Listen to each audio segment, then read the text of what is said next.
یہ نعرہ گونجتا تھا کہ حضرات آپ کے سامنے پاکستان کی شان آ رہی ہے.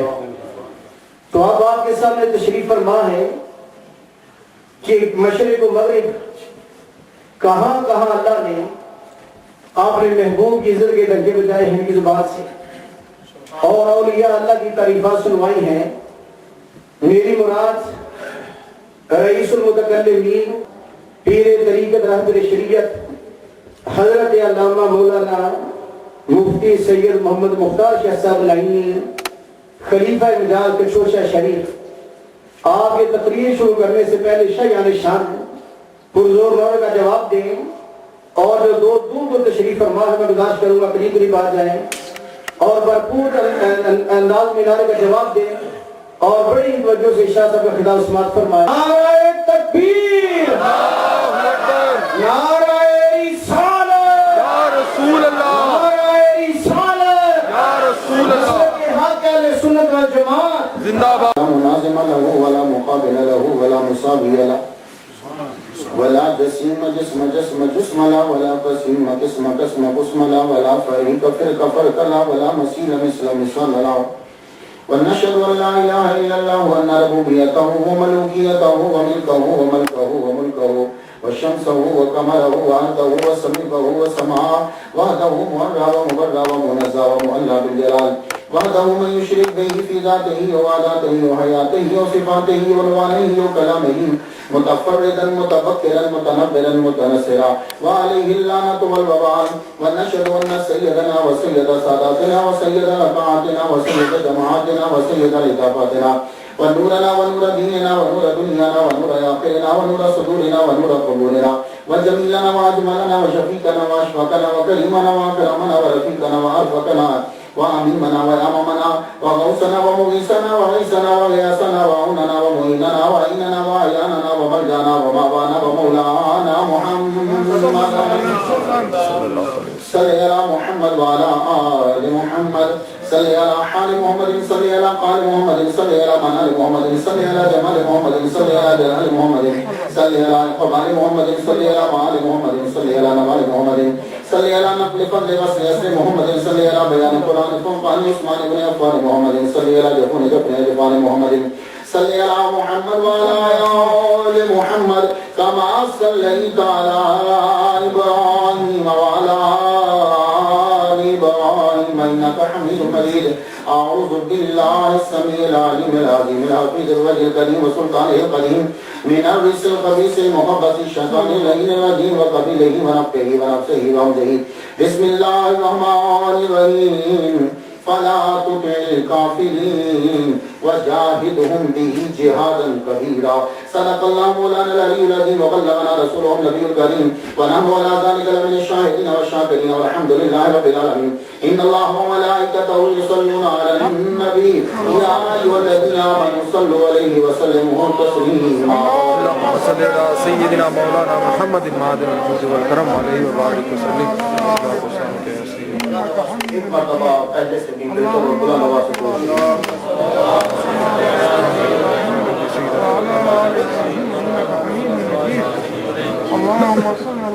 گرامی قدر واجب الاحترام بزرگوں، خصوصی طور پر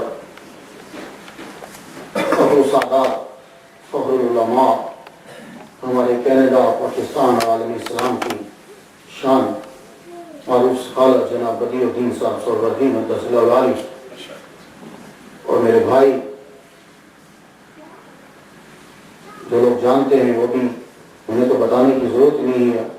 ہمارے خوبیوں کے مالک جناب حضرت العلامہ حضرت علامہ غالب حسین اکبر صاحب مدثر العالی اور ظریف صاحب مولانا، اور اس کے علاوہ سب لوگ جتنے سادات کرام جلوہ فرما ہے. اب نام لینے لگے کہ پھر نام کا ایک جلسہ ہو جائے گا. اللہ تعالیٰ کا بڑا احسان ہے ہم پر کہ جس نے ہمیں اشرف المخلوقات انسان پیدا فرمایا. اشرف المخلوقات انسان پیدا فرما کے اپنے پیارے محبوب طالب و مطلوب آقا نامدار مدنی تاجدار تاجدار ارب و عجم فخر بنی آدم و آدم ہادی و سبل خیر الرسول احمد مصطفیٰ محمد مصطفیٰ صلی اللہ علیہ وسلم سے پیدا فرمایا. آپ سے بہت پرانی شناسائی ہے. بعض دفعہ تو ایسا ہوا کہ ملک صاحب نے ہمیں 3 دفعہ بلا دیا ایک ہی مہینے میں. تو اب کافی وقفے کے بعد حاضر ہوا ہوں اور ماشاءاللہ آپ کا ایک ذوق میں نے دیکھا ہے کہ ٹاپک کو چنتے ہیں اور پھر اسے سنتے ہیں. بعض لوگ چنتے تو ہیں سنتے نہیں. آپ چنتے ہیں اور سنتے ہیں. پرسنالٹی کے اوپر بولنا اور سننا دونوں انتہائی مشکل کام ہے. جب آ جاتا کہ اگر آپ نے مولوی کو پھنسانا ہو تو اس کو کہو کہ فلاں بندے کے اوپر تقریر کر دی وہ پھنس جائے. کیوں؟ آپ لوگ عادی ہوتے ہیں کرامتیں اور معجزے سننے کے. لیکن آپ اس مجمع کو میں نے دیکھا کہ میں نے اسی جگہ پر 2009 میں کینیڈا کے اندر اعلیٰ حضرت عظیم البرکت شاہ مرزا خان بریلوی رحمۃ اللہ علیہ پر ایک ڈیٹیل کے ساتھ گفتگو کی. میں ایک ماحول اور پوری مکمل گفتگو اور آپ نے سماعت کی. ساجد شاہ صاحب نے مجھے کہا کہ بہت لطف آیا تھا. تو ہم سب ولیوں کو مانتے ہیں. ہم جتنے غوث ہیں انہیں مانتے ہیں. جتنے اقطاب ہیں انہیں مانتے ہیں. جتنے ابدال ہیں انہیں مانتے ہیں. جتنے اصحاب ہیں انہیں مانتے ہیں. جتنے انبیاء ہیں انہیں مانتے ہیں. جتنے رسول ہیں انہیں مانتے ہیں. جتنے مجدد ہیں اہل سنت ہم سب کو مانتے ہیں. تو یہ نہیں کہ اگر ایک کا ذکر ہے اہل سنت کے مجدد کا اور دوسرے کا انکار ہو رہا ہے, ایسا نہیں. لیکن گفتگو جو ہے وہ آپ کو بہت دھیان سے سننا ہے. جیسا کہ آپ نے سن لیا کہ 100 کے بعد تو آتا ہی آتا ہے. جن کی یاد میں آج جلسہ ہے یہ ایسا مجدد ہے کہ 1000 کا بھی حصہ شامل ہے اور 100 کا بھی حصہ شامل ہے. اب سوچئے کہ قوت ان کی کتنی ہوگی. اب قوت کتنی ہے یہ سن لیجئے کہ اگر یہ آدمی ہاں کر دیتا تو مغل سلطنت اکبر بادشاہ کے بعد ختم ہو جاتی. ہندوستان کے اندر پھر اگر بادشاہ چلتی تو مجدد الفسانی کے بیٹوں میں چلتی. یہ جملہ آپ کے لیے کافی ہے, میں اسٹارٹ یہیں سے لینا چاہتا ہوں کہ اگر یہ آدمی ہاں کر دیتا, مجدد الفسانی ہاں کر دیتے تو اکبر بادشاہ کے بعد پھر اور کوئی ہندوستان کا بادشاہ نہ ہوتا. اکبر بادشاہ کے بعد دوسرا بادشاہ پورے ہندوستان کا مجدد الفسانی ہوتے اور ان کے بعد ان کی نسل اور خلافہ چلتے. تو انہوں نے کہا ہمیں یہ تاج نہیں چاہیے, یہ تخت نہیں چاہیے, نبی کے قدموں کے اندر جگہ چاہیے. اب ایسے بندے کو سننے کے لیے حاضر دماغی چاہیے. لیکن اب مجھے بہت بنانا پڑے گا کہ رب نے جس کو علامہ غالب صاحب کہہ رہے ہیں کہ 1000 اور 100, یہ 1000 کا کیا چکر ہے. اور سن لیجئے اعلیٰ حضرت عظیم البرکت شاہ مرزا خان بریلوی رحمۃ اللہ علیہ نہ ہوتے تو نبی کا عشق ختم ہو چکا ہوتا, مجدد الفسانی نہ ہوتے تو دین ہی ختم ہو چکا ہوتا. کیا بات ہے, جواب رکھیے گا, دین ہی ختم ہو چکا ہوتا. مختار دین ہی ختم ہو چکا ہوتا. تو سن لو, اعلان ہو گیا مسجد میں کوئی اذان نہیں دے گا. اب مجدد الفسانی آنے لگے ہیں لیکن مجھے پہلے بہت بتانا ہے. اذان کوئی باہر اذان نہیں دے گا. بادشاہ کے دربار میں مسجد نہیں بنے گی. آپ سنتے جاؤ اس مجدد نے آگے کیا کیا ہے. بادشاہ کے دربار میں مسجد نہیں تھی. آدھی رات کو کھڑا ہو کے بادشاہ سورج کی پوجا کرتا تھا. سورج کی پوجا کا ایک وقت آدھی رات کی ہے, ایک وقت جب سورج نکلتا ہے, ایک وقت جب سورج بیچ میں ہوتا ہے, ایک وقت عبادت کا سورج کا وہ ہے پوجا کا جب سورج ڈوبتا ہے. اسی لیے 3 اوقات میں سجدہ حرام ہے. کیوں؟ اس وقت سورج کے پجاری پوجا کرتے ہیں. تو 4 وقت تو سورج کا پجاری تو 3 وقت کرے گا. اکبر بادشاہ 4 وقت سورج کی پوجا کرتا تھا رات بیچ میں اٹھ کر, اور اس نے سورج کا نام رکھا تھا حضرت نیر اعظم. یہ سورج کا نام تھا حضرت نیر اعظم. 1000 نام سورج کے اسے آتے تھے اور سب کے سب وہ جگتا تھا. اب سنتے جاؤ کہ مجدد نے کیا کیا ہے. ہم لوگ تو نام سن کر بیٹھ جاتے ہیں نا, نہیں, ان لوگوں کا ہم پر احسان ہے آج جو تو مسجد میں نماز ادا کر رہا ہے, اور یہ تجھ پہ لازم ہے کہ ان کا دن منا اور ان کو خراج عقیدت پیش کر. تو بادشاہ صبح کے وقت اٹھتا, شمیں جب رات کو جلنے لگتی تو اعلان تھا سب کے لیے کہ جب بادشاہ شمیں جلانے لگے تو سب اپنے سر کو جھکا دے. تو شمیں جب جلتی تھی تو سر جھک جاتے تھے. ہما وقت دربار میں آگ جلتی رہتی, مجوسیوں کی طرح آگ کی پوجا کی جاتی. بادشاہ نے, اکبر بادشاہ نے آرڈر دیا کہ ہندوؤں کی طرح ایک زنار بنائی جائے, لیکن زنار جو ہے اس کے اوپر ہیرے لگے ہوئے ہوں, خوبصورت مرصع ہیرے جو حیرات لگے ہوں. بادشاہ نے ایک ہندو کو بلایا, کہا اپنے مبارک ہاتھوں سے مجھے پہناؤ. یہ سنتے جاؤ مجدد نے کیا کیا آگے. تو اکبر بادشاہ نے وہ زنار, وہ جو تار وہ پہنتے ہیں دھاگا, وہ پہنا. کہا یہاں کشکا لگایا گیا. اس کے بعد اعلان کر دیا گیا، جین مت کے اسکالر کو بلایا گیا، آپ بتاؤ کہ یہ جانور کیوں نہیں کھاتے؟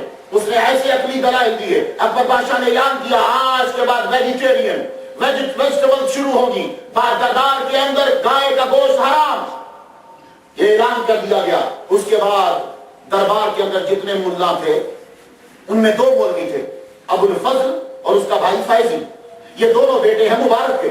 مبارک جو تھا یہ احمد آباد میں پلا ہے۔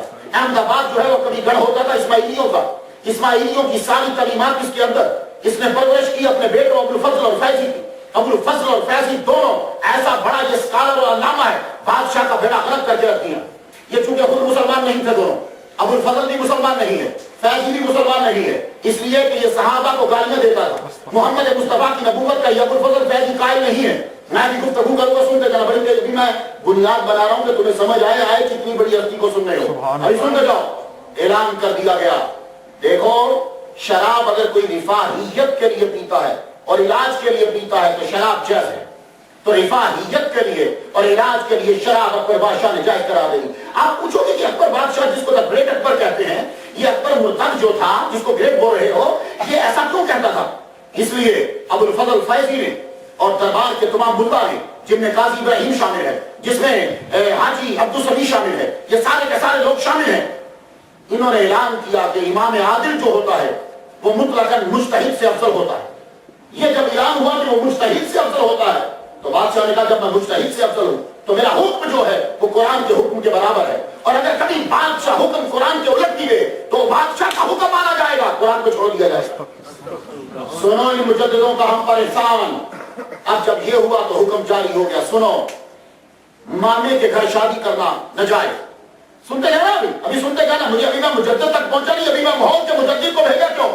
مامی کے گھر شادی نہیں ہو سکتی، چاچے کی بیٹی سے شادی بیٹے سے نہیں ہو سکتی، خالہ کی بیٹی اور بیٹے سے شادی نہیں۔ تمہارا امریکہ اور کینیڈا کیا کہتا ہے؟ یہی تو کہہ رہے ہیں نا کہ کزنز میں شادی نہ کرو۔ تو اکبر بادشاہ نے کیا کہا تھا؟ کزن میں شادی نہ کرو۔ وہ کیوں؟ یہ بہت بڑی سازش ہے کہ کزنز میں شادی نہ کرو۔ بیماری جب آنی ہے تو ویسے ہی آ جانی ہے۔ اب کون سی تم بڑے شفا یاب ہو؟ اب بڑے شفا یاب ہو، بیماری اب بھی آ رہی ہے۔ اگر رشتہ داری سے نہیں آ رہی تو دوسری طرف سے بازاری سے آ رہی ہے، بیماری تو آ رہی ہے۔ یہ چھوڑ دیں، یہ مجھے نہ چٹ پڑو کہ بیماری آتی ہے۔ میں بھی کچھ نہ کچھ تو سمجھتا ہوں، بدی الدین صاحب کے پاکستان کے لیکچر بھی سن چکا ہوا ہوں۔ ابھی ہمیں یہ نہیں کہ یہ سازش ہے۔ کیوں؟ جب تم پھوپھی کے گھر شادی کرو گے، جب تم مامی کے گھر شادی کرو گے، جب تم چاچا کے گھر شادی کرو گے تو طلاق کی ریشو کم ہو جائے گی، کیونکہ رشتہ بنے گا اور صفات اور کثرتیں آئیں گی۔ تو یہ ڈر ہے دنیا کو کہ کہیں مسلمان اس طرح سے مضبوط نہ ہو جائیں۔ ان کو بولو کہ یہاں رشتے مت کرو، اس لیے کہ بیماری آتی ہے۔ بیماری جہاں سے آنی ہے وہ آئی جانی ہے۔ اگر بیماری ہی آنی ہوتی تو میرا نبی کبھی بھی فاطمہ کا رشتہ علی کو نہ دیتا۔ یہ ایسا کبھی نبی جو میرے نبی سے بڑھ کر حکیم کوئی نہیں ہے۔ ہم یتیم نہیں ہے، کیلکری میں رہنے والوں، ہم یتیم نہیں ہے۔ علم بھی ہے، علم بھی ہے، کتابیں اپنی، ریسرچ بھی اپنی ہے۔ اس لیے تم اپنے آپ کو یتیم مت سمجھا کرو۔ تم اپنے آپ کو یہ نہ سمجھو کہ کتابیں نہیں ہیں، یہ نہ سمجھو کہ علم نہیں ہے، یہ نہ سمجھو کہ ریسرچ نہیں ہے، یہ نہ سمجھو کہ تحقیق نہیں ہے۔ ہر شے تمہارے پاس ہے، بریک نہیں، توجہ نہیں ہے۔ بس وہ ہم مانتے ہیں جس دن تم نے توجہ دی ہر شے، ہر دروازے تم پہ کھل جائیں گے۔ تو بادشاہ نے اعلان کیا کہ کزنز میں شادی نہیں ہوگی، یہ اس کا اعلان تھا۔ کزنز میں شادی منع، اور اعلان کر دیا گیا کہ سنو کلمہ جب پڑھا جائے تو کیسے پڑھا جائے؟ لا الہ الا اللہ محمد الرسول اللہ اکبر خلیفۃ اللہ۔ یہ کلمہ اکبر بادشاہ نے جاری کر دیا۔ اس سے جتنے مرید تھے 19 مشہور تھے، باقی کچے پکے تھے۔ ٹوٹل اس پیر کے 19 مرید تھے اور باقی کچے پکے، بڑھتے کم ہوتے رہتے تھے۔ تو کلمہ پڑھا جاتا تھا لا الہ الا اللہ نعوذ باللہ اکبر خلیفۃ اللہ، یہ پڑھا جاتا، اس کو خلیفۃ اللہ بنا دیا گیا۔ اس کے بعد اعلان کر دیا گیا، سنو صحابہ کرام پہ جب ڈسکس ہوتی تو انتہائی برے، سب سے مین ٹاپک دربار کا یہ تھا، چلو بھائی آج ابو الفضل فیضی شروع کر بکواس۔ یہ دونوں مرتد بکواس شروع کرتے، کہاں سے شروع کرتے؟ نبیوں کی گستاخی سے شروع کرتے۔ کس نبی سے کیا مسٹیک ہوئی؟ ابو الفضل عالم تو تھا، تو عالم ہونا کوئی فخر کی بات نہیں ہے۔ توجہ صحیح بات سنا، عالم ہونا فخر کی بات نہیں ہے۔ سب سے بڑا عالم شیطان ہے، فخر کی بات یہ ہے کہ نبی کے آگے جھکا کون ہے؟ عالم ہونا فخر کی بات نہیں ہے، نبی کا ادب کرنے والا یہ اس کے لیے فخر ہے کہ میں نے ادب کیا ہے۔ تو عالم بڑا تھا، جانتا تو تھا۔ اب گفتگو دربار میں شروع ہوتی، فلاں نبی کی یہ مسٹیک، فلاں نبی کی یہ مسٹیک، فلاں نبی کی نعوذ باللہ یہ مسٹیک، اور یہ بڑا پسندیدہ۔ اور جب کسی کو دربار میں گالی دینی ہوتی تو معلوم ہے کیا لفظ یوز کرتے تھے؟ سارے ملا بیٹھے، کچھ اس میں راشی ہیں، کچھ ان ملاؤں میں شرابی ہیں۔ شیخ الاسلام کا اپنا بیٹا شراب کے نشے میں کود کے مر گیا، وہ دربار میں بیٹھتا تھا، شراب وہ پیتا تھا۔ اب سنتے یہ کر رہا تو سارے بیٹھے ہوتے، تو اگر کسی کو گالی دینی ہوتی تو وہ کیا کہتے؟ او فقیر، اس کو فقیر کہہ کے اس کا مطلب ہوتا تھا گالی۔ تو فقیر کا لفظ بطور گالی اکبر بادشاہ کے دربار میں استعمال کیا جاتا تھا۔ یہ چیزیں جب شروع ہونے لگیں تو اب اللہ تعالیٰ نے کیا کیا، اور بادشاہ کی جانب سے آرڈر جاری ہو گیا۔ قاضی ابراہیم ایک دن آیا، حاجی ابراہیم، اس نے آ کر بادشاہ کو ایک حدیث سنائی۔ حدیث بیان کرنا آسان ہے، حدیث کو سمجھنا مشکل ہے، اس لیے ہم سب لوگ امام اعظم کے مقلد ہیں، امام بخاری کے مقلد نہیں ہیں۔ حدیث بیان کرنا آسان ہے، حدیث کو سمجھ کر بیان کرنا یہ بڑا مشکل ہے۔ کیا رکھیے گا، حدیث تو تم بھی سارے محدث بیٹھے ہو، انٹرنیٹ پہ ساری حدیثیں ہیں تو بیان کرو محدث ہو، لیکن امام اعظم نہیں بن سکتے، کیونکہ حدیث کو پڑھ لینا آسان ہے، بیان کر دینا آسان ہے، اس سے مسئلے کو سمجھنا یہ خدا جب عطا کرتا ہے تبھی آتا ہے۔ یہ بات یاد رکھیے۔ تو یہ آج کل کیوں مسئلہ کھڑا ہوا؟ ایک بندہ انٹرنیٹ پہ گیا، حدیث اس نے پڑھی، جی لا صلاۃ الا بفاتحۃ الکتاب، بولے میں صاحب فاتحہ تو نہیں پڑھنے دیتے، میں انٹرنیٹ سے پڑھ کر آیا، گوگل زندہ باد، تو مجھے کیوں نہیں پڑھنے دیتے؟ تو اللہ کے بندے، جس بندے نے 20 سال لگائے ہیں، جس بندے نے پوری زندگی لگا دی ہے، تو کیا سمجھتا ہے کہ اس نے اس حدیث کو نہیں پڑھا ہوگا؟ کیا اس حدیث کو نہیں سمجھتا؟ امام اعظم اس حدیث کو نہیں سمجھتے؟ نہیں۔ تو یہی مسئلہ ہے، حدیث کو پڑھ لینا اور ہے، اور حدیث کو سمجھنا یہ بڑا مشکل ہوتا ہے۔ تو حدیث اس نے آ کر بیان کی کہ حضور صلی اللہ علیہ وسلم کے سامنے ایک صحابی کا بچہ ہے، یہ پر بادشاہ کے دربار میں حدیث بیان ہو رہی ہے۔ مجھے چونکہ حضرت مجدد غسانی کی بارگاہ تک جانا، اس لیے میں ان پہ ڈسکس نہیں کر رہا۔ آگے کہنے لگا ابراہیم اکبر بادشاہ سے، جس کو آج کل بڑا کبریٹ اکبر کہتے ہیں، کہنے لگا کہ حضور کی بارگاہ میں ایک صحابی آئے اپنے بچے کے ساتھ، تو صحابی جو ہے ان کی داڑھی نہیں تھی، تو کیا کیا گیا کہ حضور نے فرمایا کہ یہ شکل جنتیوں کی ہے۔ اب وہ مولوی اپنی بات کر کے، مولوی نہیں کرا چاہیے، ملا اپنی بات کر کے سائڈ پہ ہو گیا۔ اکبر بادشاہ نے حدیث کو سمجھ لیا اور اعلان کر دیا، آج کے بعد کوئی میرا مرید داڑھی نہ رکھے۔ تو یہ کس کی خرابی تھی؟ اکبر کی خرابی نہیں ہے۔ اکبر بادشاہ تو صرف 13 سال کی عمر میں بادشاہ بن گیا، 13 ایئرز اولڈ ہے، اور وہ بادشاہ بن گیا۔ اس کو کوئی علم نہیں اس نے پڑھا، کسی دربار، کسی وہ مکتب میں نہیں گیا، پہلے وہ کبوتر بازی کرتا رہا، اس کے بعد وہ کتے لڑاتا رہا، اس کے بعد وہ گھوڑے دوڑاتا رہا، اس کے بعد وہ باز لڑاتا رہا۔ یہ 4 اکبر بادشاہ کے بچپن کے شوق ہیں، ان چاروں یہی اس کے پاس نالج تھا۔ 13 سال کی عمر میں وہ بادشاہ بن گیا ہے۔ اب اس کو خراب کرنے والے کون ہیں؟ یہ جو اس کے دربار میں ملکہ تھے، خود ان کا اپنا مذہب کوئی نہیں تھا۔ اور ایک بات یاد رکھنا، یہ بڑے دھیان سے میرے جملے سنیے گا، جو بھی بد مذہب ہوگا، باطل مذہب ہوگا، وہ کیا کرے گا؟ وہ اپنا مذہب ٹکا کے بیان کرے گا، لیکن تمہیں یہ کہے گا کہ لڑائی کیوں کر رہے ہو؟ اس سے فائدہ، اس سے اثر کیا ہوگا کہ آپ لوگوں کا مذہب ختم ہو جائے گا اور اس کا مذہب پھیلنے لگ جائے گا۔ اب مجھے بتائیے کہ اکبر بادشاہ کے دربار میں جتنے لوگوں نے بھی گفتگو کی ہے، کیا انہوں نے اکبر بادشاہ کو اپنے مذہب پر رہنے دیا؟ نہیں۔ کون سے مذہب کی چیزوں کو لاگو کیا؟ جو اس کے اپنے مذاہب تھے ان کے۔ تو اس لیے ان چیزوں کو سمجھو۔ آج کے دور میں بھی لوگ آتے ہیں تو تمہیں یہی کہتے ہیں، جناب یہ مت بولو، جناب یہ مت بولو، جناب یہ مت بولو۔ تو پوچھے کیا بولے؟ ارے جو ہم بولتے ہیں وہ بولو، تو وہ اپنا بولی بولے گا، تو تمہارے دین کو وہ ختم کر دے گا۔ اس لیے اپنے ایمان کو مضبوط کیجئے۔ تو جب یہ چیزیں ہوئیں تو پروردگار عالم نے پھر مجدد کو بھیجا۔